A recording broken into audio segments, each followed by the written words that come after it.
আসসালামু আলাইকুম রহমতুল্লাহ বারকাত। সম্মানিত বন্ধুগণ, আমরা যারা সবজি চাষ করি সেক্ষেত্রে কিছু পোকার আক্রমণের কারণে চাষে ব্যর্থতা দেখা দেয়, গাছ নষ্ট হয়ে যায়, ফলন হয় না, গাছ কুঁকড়ে যায়, অনেক সমস্যা দেখা যায়, যার ফলশ্রুতিতে আমাদের পুরো প্রজেক্টে লসে আসে, পরিশ্রম বৃথা দেয়। এর মধ্যে প্রধানত হচ্ছে সাদামাছি, যেটা ভাইরাস বহন করে। এই যে হচ্ছে সাদামাছি, যদি পাতার নিচে দেখি, এই যে হচ্ছে সাদামাছি, এই যে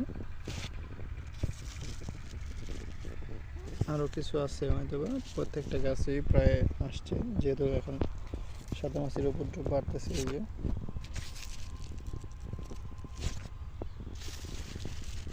এই যে দেখা যায়, এগুলো খুবই ক্ষতি করে আমাদের ফসলে। এই জন্য আজকে আমি পূর্ণাঙ্গ স্প্রে করতেছি, ইনশাল্লাহ ইউটিউবে এবং ফেসবুকে আসবে। সবাই দোয়া করবেন। আসসালামু আলাইকুম রহমতুল্লাহ বারকাতুহু।